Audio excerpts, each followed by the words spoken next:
Hi, I'm Anoosh. And I'm Ben. And I'm Freddie. And on today's episode of the New Statesman Podcast, we pick apart the local election results, we talk about what happened at Stormont, and you ask us about the Beergate scandal.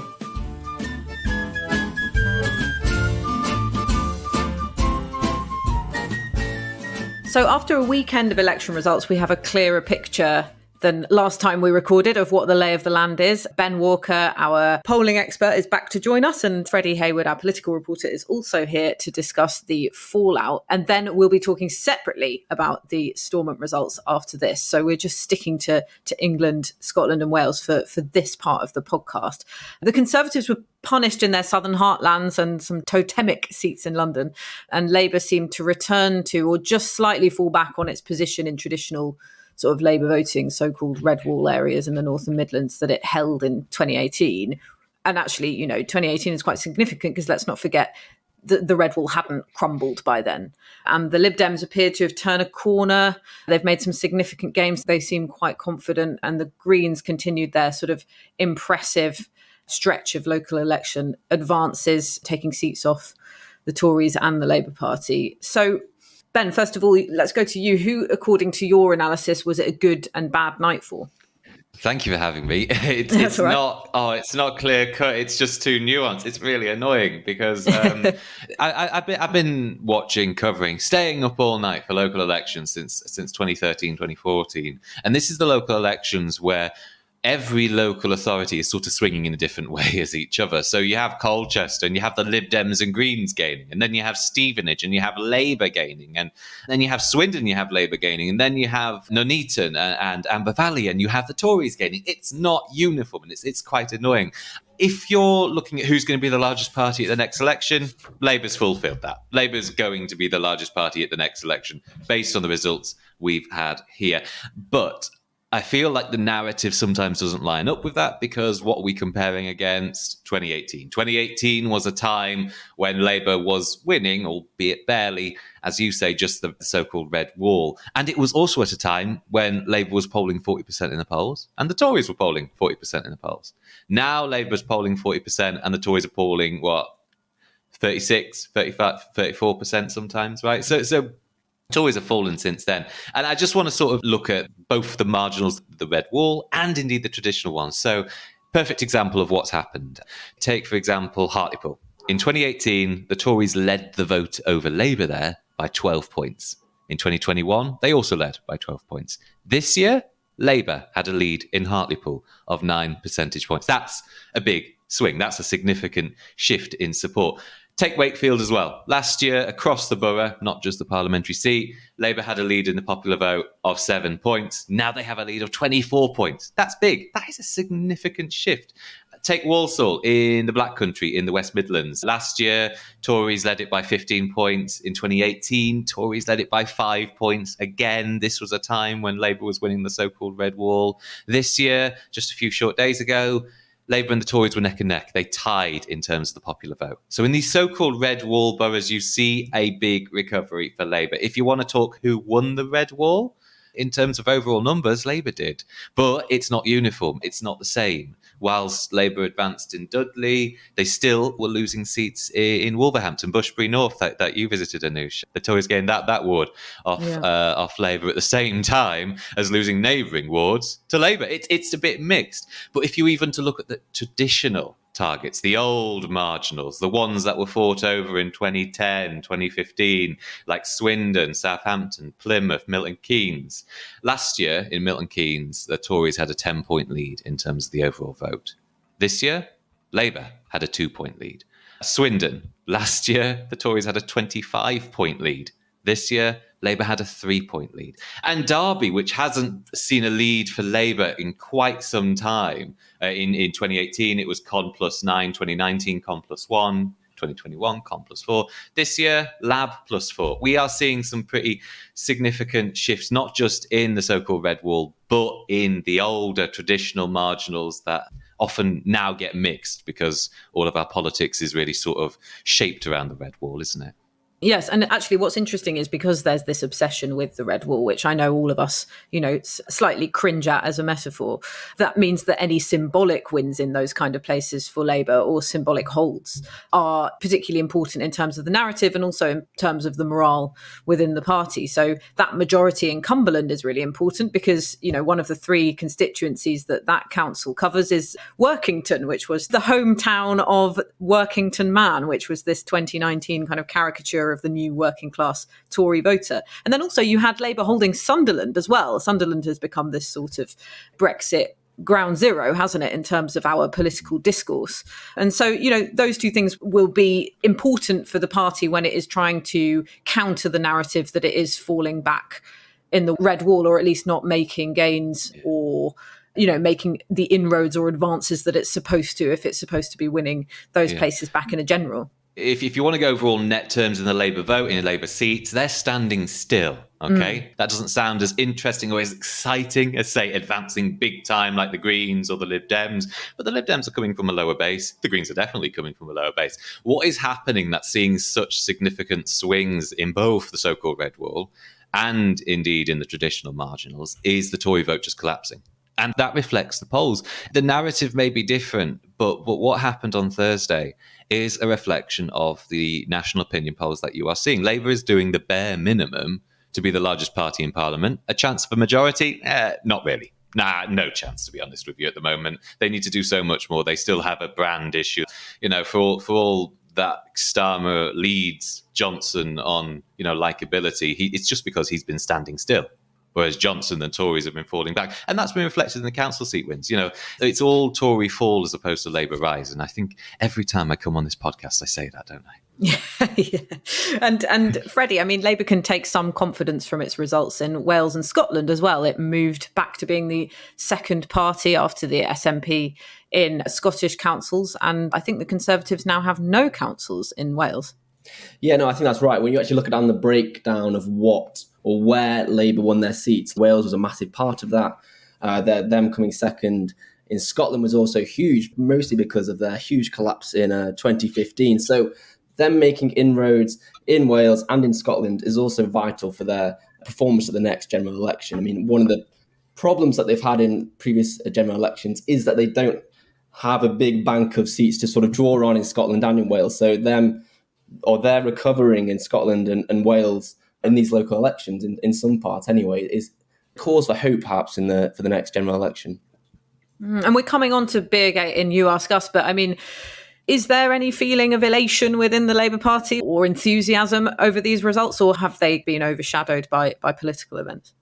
Well, that's definitely how they want it to come across. They want to portray it as a huge victory, a turning point, as they always talk about, but I don't think that's what we've definitely seen, and that's not the feeling widespread around Westminster at all, really. What you've had is, as always happens with elections, the narrative is set earlier in the day, and then people already make up their minds before the full results are in. So as Ben was pointing out, over the weekend, whereas the full results emerged, you actually saw Tory losses speed up, and they got to the far end of what would be deemed as disastrous. So I think the narrative was set in slightly favourable terms for the Tories, and you didn't see the same positivity you might have seen if Labour's results came out a bit earlier, or their good results came out a little bit earlier.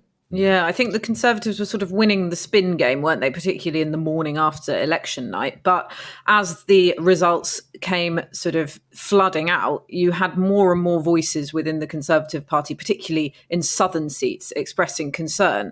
Do you think that's going to be the area of contention for the Conservative Party going forward? Are they going to have to placate their backbenchers in the south? I think so, yeah. You don't ever want to read too much into off-the-record comments from Tory MPs saying they're disgruntled with the leadership, because we've been having that for months now, and we've not really seen a concerted effort to bring down Boris Johnson. So, but with that said, it's not all just about a leadership change. There's also the policy question as well, and for instance, we've got the Queen's speech tomorrow. What are the government going to announce to, as you say, placate their backbench MPs from the south, but also to try and win back some of that traditional Tory vote that they may have lost on Thursday? It's interesting because they have already sort of been trying to placate them, haven't they? In terms of those planning changes that Robert Jenrick, the former housing secretary, wanted to bring in. They've completely changed that formula so that house building won't be happening as heavily in those home counties, shire kind of areas. But that doesn't seem to have stopped this drop off in support in those seats that kind of the flood began in the Chesham and Amersham by-election. Ben, do you think the blue wall and the blue wall crumble is a real thing? Oh yeah, absolutely. And blue wall crumble. Gosh, we need to make a dessert for that at the New Statesman, don't we? But Eton mess. Oh yes, absolutely. Blue wall. It depends what you call the blue wall. If you think blue wall is Remain voting graduates, forget it. Stick to just traditionally Tory seats that have voted Tory in the past, because one perfect example is in the north, the spa town of Harrogate and Knaresborough, where I'm from. That has, in local elections, never voted anything other than Conservative since 2011, since the arrival of the coalition. And this year, that changed. For the first time in 10, 12, 13 years, Harrogate and Knaresborough voted, if you tot up the results, for the Liberal Democrats. And a 1,000-vote majority, that's pretty significant. That's a sign of the trends to come, perhaps in the future, and indeed down south. Now, down south, what we're seeing is commuter belt towns, these types of places that, that's an hour commute from London, an hour commute from basically your workplace, that I think do show a risk of becoming a little bit more competitive, partly because demographics, if you make a bit of money in London, you're more likely to live further afield.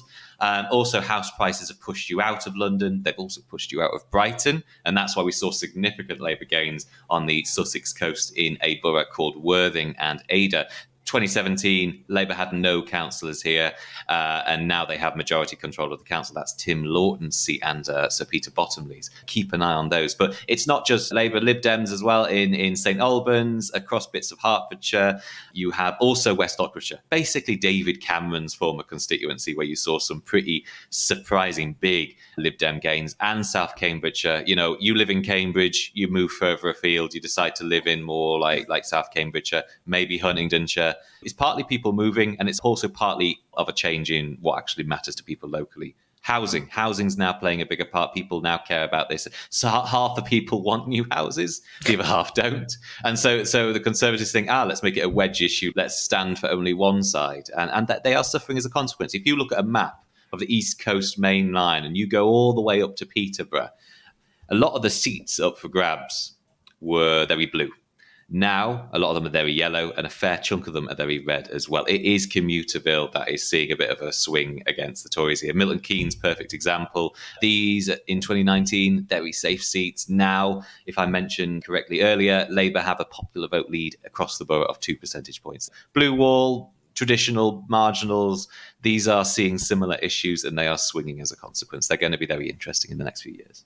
It's so interesting because it's sort of an oxymoronic support for the Lib Dems, isn't it? Kind of, we don't want house building here, but also our children can't buy houses anymore. I think those two are definitely sort of driving that turn away from the Tories in some of those seats that you mentioned. Not sure that those people are going to get what they want. But anyway, the most significant election result was, of course, away from Great Britain. It was that of the Stormont Assembly, where there was a historic victory for Sinn Féin, the first time a nationalist party has won the most seats and therefore has won the right to nominate the First Minister. Ben, I know your epic map is only for Britain, but you must have been following those results in Northern Ireland as well. And really what happened was there was a split in support for unionist parties, which meant that Sinn Féin came first. Is that fair to say? Yeah. If you were to summarise the local election results in England, Labour stood still and the Tories collapsed. In Northern Ireland, Sinn Féin stood still. Upped their vote share by 1 percentage point, and the DUP collapsed. They fell by 7 percentage points. Actually, that's actually quite the same, really, with England. Yeah. What you had is unionism, unionist parties. They really have.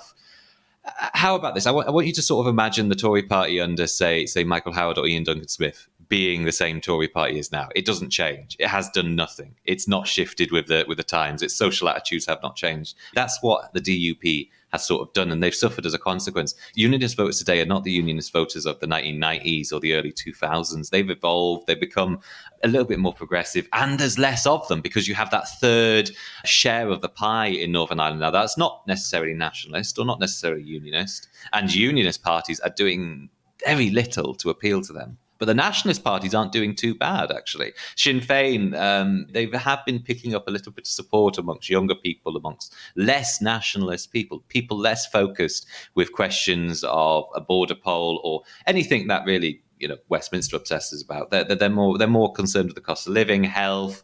The protocol does appear in those polls there. But really, Sinn Féin stood still and benefited as a consequence. They are the largest party in the Northern Irish Assembly. The Alliance Party, this is the party most popular amongst the young, most popular amongst that third slice of the pie. They saw a 5-point increase in their share of the vote. Not as much as the polls expected, but it is a historic result because, again, you have a nationalist party in first place and you have a non-aligned party in third. It is exciting, and who knows what the future holds for Northern Ireland.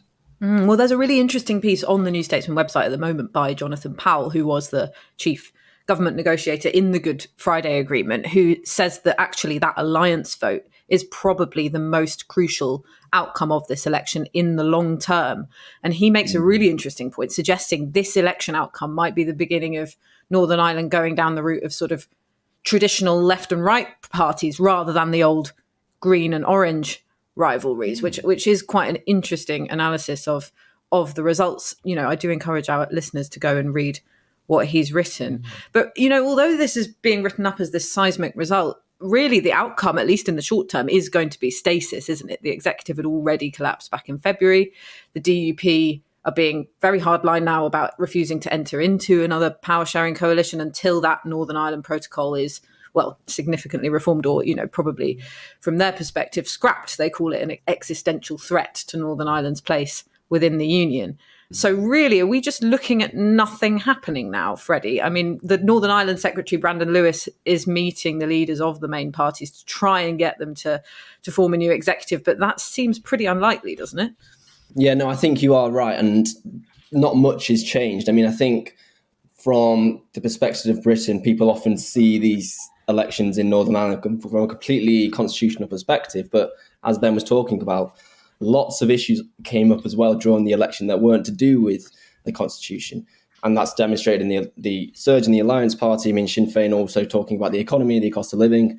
And then it actually on that constitutional issue itself, I mean, Brandon Lewis, the Northern Ireland Secretary, has pointed out that Unionists still hold more seats than the Nationalists in the Assembly. And why is that important? Well, because, I mean, according to the Good Friday Agreement, it's up to the Secretary of State for Northern Ireland to decide whether there is a reunification referendum. So it matters what he thinks. And in those senses, is that going to happen anytime soon? So as you say, that debate hasn't gone forward too much, even if we've got this historic victory for Sinn Féin. And so does it make it more likely that the UK government is going to make good on its, it's always briefing the whole time that the next day it's going to unilaterally rip up the protocol? There's constant threats to do that. It hasn't quite come through on those threats. But do you think this makes that more likely to happen? I mean, surely the political context in terms of Europe makes that, far less appetizing for UK ministers picking that fight with the EU during a cost of living crisis when there's also an actual war going on NATO's doorstep. Yeah, I mean, I don't think you're going to see much change there either. I mean, you may get, as you're seeing with Brandon Lewis this week, an increased engagement with Northern Ireland, particularly as the effects of not having a government in Northern Ireland really come to bear. I mean, you've got to remember, when there is no executive, which has not been there since February, as you say, when the DUP left the executive, you do lose the capacity to make executive decisions. Not in full, but a significant part of the Northern Irish government just stops working. So it's stasis both in terms of the politics, but also in terms of the government as well. And I think that is going to eventually come to bear, and the UK government have to try even harder to resolve that. And as you say, will they want to pick a fight with the EU within this broader political context? I'm not sure. I mean, I don't think there will be a big announcement in the Queen's speech tomorrow. There might be a little bit on the Northern Ireland Protocol, but we're not going to see that immediately come to the fore. So as you said, I don't think massive amounts have changed, or if things are going to change, it's going to take a few months for that to come about. Yeah, and of course it becomes a self-fulfilling thing, doesn't it, when they don't have an operating executive sort of limping on with this caretaker government. It means that life only gets more frustrating for Northern Irish people. They're subject to big societal problems at the moment, the most extreme being NHS waiting times. And Ben, we saw in the Irish general election, Sinn Féin kind of campaigning on those bread and butter issues and doing well from it. I think they got the most first preference votes in that election. So, it gives that party a more and more opportunity to campaign on these kind of social affairs issues that are so affecting people's day-to-day lives. In the run-up to the election, the polling out there is actually quite similar to how Brits across Great Britain feel about its cost of living, its rebuilding. There's a perception amongst the Northern Irish that they really have suffered as a consequence of COVID. And if you rank the top 3 issues facing Northern Irish residents, rebuilding your country comes, I think, third or second. Northern Irish residents were not concerned with the constitution or borders or anything like that. Well, to 1% of voters, it did actually appear as an option, the constitution, and it was of great import to 1% of nationalists and 1.4% of unionists. It really is the cost of living. It's rebuilding. It's recovery from COVID. It is a bit protocol, but yeah, it's similar to the rest of the country. It's what's going on in your pocket that matters to Northern Irish residents. Hi, it's Anoosh here. This is just a reminder that as a podcast listener, you have the option of subscribing to The New Statesman with a very special offer. You can subscribe for just £1 a week. That's 12 weeks for £12 if you go to newstatesman.com/podcast offer. We'll be right back. From The New Statesman comes a new podcast, Audio Long Reads. The best of our reported features and essays read aloud. Songs are like tattoos, Mitchell said on Blue. Having one written about you is immortality and fiction rolled into one. Featuring writing from our authors, including Kate Mossman on Joni Mitchell's former muse and lover, Jeremy Cliff on his journey through France before this year's presidential election, and Sophie McBain on the refugee crisis. "Don't die," he kept shouting. He didn't answer when Mardware screamed back, "Who is dying?" Ease into the weekend with our audio long reads, published every Saturday morning. Just search Audio Long Reads wherever you get your podcasts.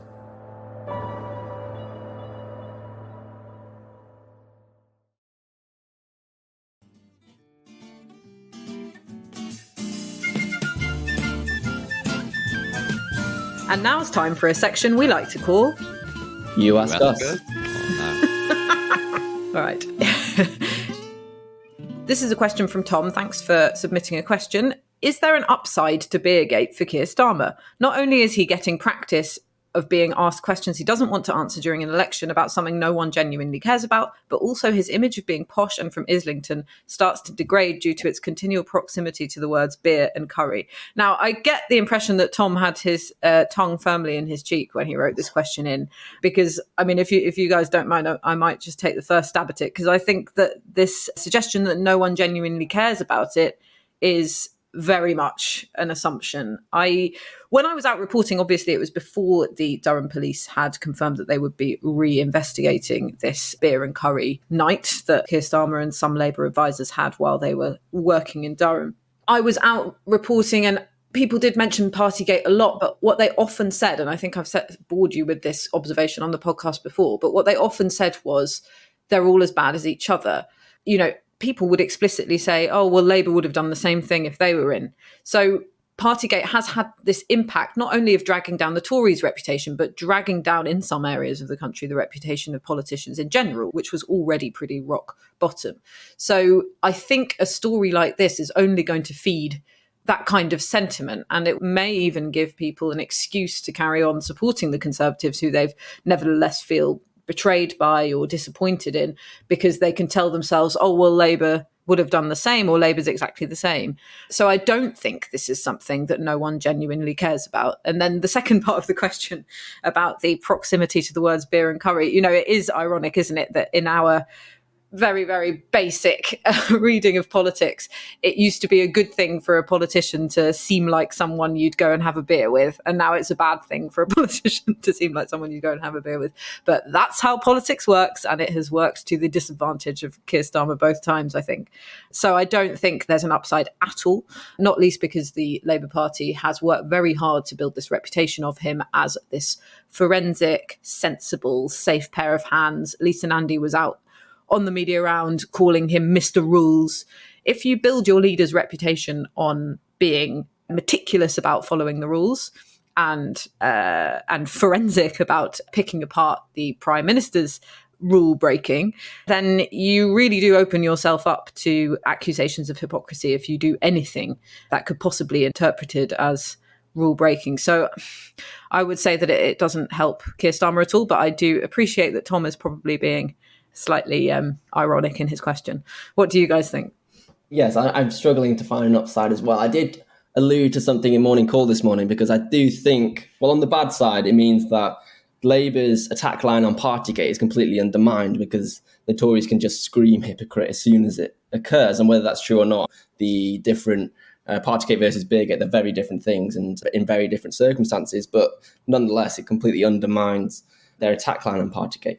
But if that means that, as Jacob Rees-Mogg intimated last night, that the focus shifts to the cost of living, I think Labour have an opportunity there to really drill down on that and to try and hit the Tories on that issue. And I think one of the criticisms of Keir Starmer at recent PMQs before the prorogation was that he didn't focus on the cost of living over Partygate. And as we know, I think, Ben, you did a chart for us last week showing that one of the main, or if not the main reason that 2019 Tory voters moved away from the Tories on Thursday was the cost of living. So yes, I don't think there is an upside because it was helpful to contrast Keir Starmer and Boris Johnson on that point.